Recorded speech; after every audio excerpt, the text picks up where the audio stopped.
Hello friend, चलिए illustration में 3 discuss करते हैं डिविजनल परफॉर्मेंस इवेल्युएशन का।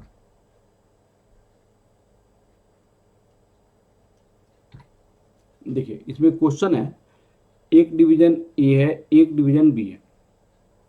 ऑपरेटिंग एसेट्स 50,000 है, ये 1,25,00,000 है। ऑपरेटिंग इनकम आपका 10% है। ऑपरेटिंग इनकम आपको इसमें कितने 22,50,000। अब सुनिए, रिटर्न ऑन इन्वेस्टमेंट के बेसिस यहाँ पे निकाली गई है। रिटर्न ऑन इन्वेस्टमेंट कैसे निकाली गई है? 10,00,000 डिवाइडेड बाई 50,00,000 इंटू 100, तो ये आपका 20% हो गया। यहाँ पे 22,50,000 डिवाइडेड बाई 1,25,000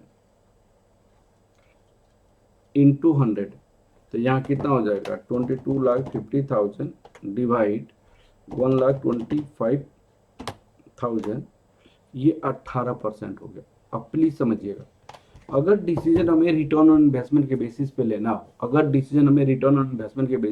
हो, तो कौन सा आपका बेस्ट है? ये डिवीजन हमारे पास बेस्ट है, ये डिवीजन बेस्ट है। लेकिन अगर मान लीजिए रेजिडुअल इनकम के बेस पे डिसीजन लेते हैं, रेजिडुअल इनकम के बेसिस पे, तो यही बोला, अगर 16% आपका minimum require rate of return है, 16% आपको minimum require rate of return है, तो हम क्या करेंगे? हमारे पास अगर डिसीजन, अगर मान लीजिए हमने रिटर्न ऑन इन्वेस्टमेंट के बेसिस पे लेना है, तो भाई return on investment division A का अच्छा है, तो डिवीजन ए को हम ले लेंगे। लेकिन कैपिटल भी तो इन्वेस्टमेंट है ना, उसका भी तो अपॉर्चुनिटी कॉस्ट है।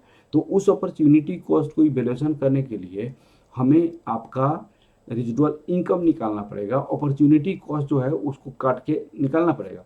तो इसीलिए हमें जो डिसीजन होता है, सेकंड पार्ट में आपके क्वेश्चन में क्या बोली गई है, सेकंड पार्ट का क्वेश्चन, इवैल्यूएशन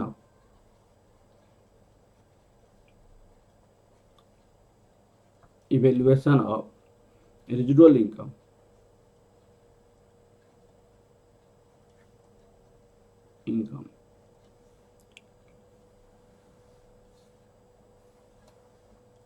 अब आपका रेजिडुअल इनकम इक्वल टू क्या होता है?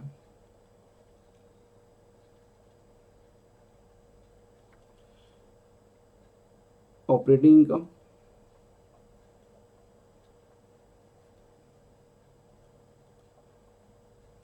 माइनस एक्सपेक्टेड है minimum require rate of return, minimum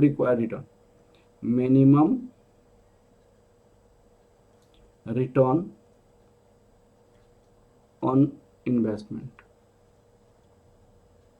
minimum return on investment. अब आपके पास दो कंपनी है,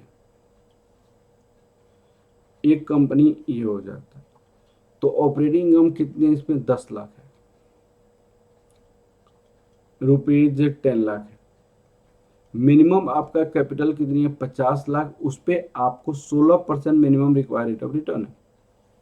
यहाँ pay rupees 50 lakh, 16% retired return है। यहाँ 10 लाख हो गया, 8 लाख, ये रुपीज 2 लाख हो गया। अब हम क्या कर सकते हैं? कंपनी बी के लिए निकाल सकते हैं। कंपनी बी का 22,50,000 है, यहाँ पे 22,50,000 माइनस 1,25,00,000 हमारे पास कैपिटल की इन्वेस्टमेंट है, ये 16%, 22,50,000 माइनस 1,25,00,000,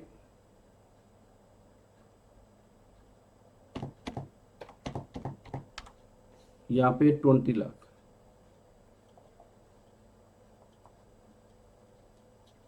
तो ये तो हमारे पास 2,50,000 है ना। तो अपॉर्चुनिटी कॉस्ट को हटाने के बाद आप बताइए, कंपनी ए और कंपनी बी कौन सा बेस्ट है? तो कंपनी बी बेस्ट है, क्योंकि अब हमारे पास अपॉर्चुनिटी कॉस्ट हटाने के बाद जो मिनिमम हमारी कैपिटल इन्वेस्टमेंट है, उस कैपिटल इन्वेस्टमेंट के अपॉर्चुनिटी कॉस्ट जो था हमारी जो 16% हम कमाना चाहते थे, 16% कमाने के साथ साथ भी 2.5 लाख हमारे पास एक्स्ट्रा बचा है, तो हम इसके बेसिस पे company B is better, company B is better than company A. Company A से बी बेटर क्यों है? कंपनी ए में 2 लाख है, ये 2,50,000। ठीक है ना बेटा? चलिए, okay, thank you class, thank you very much.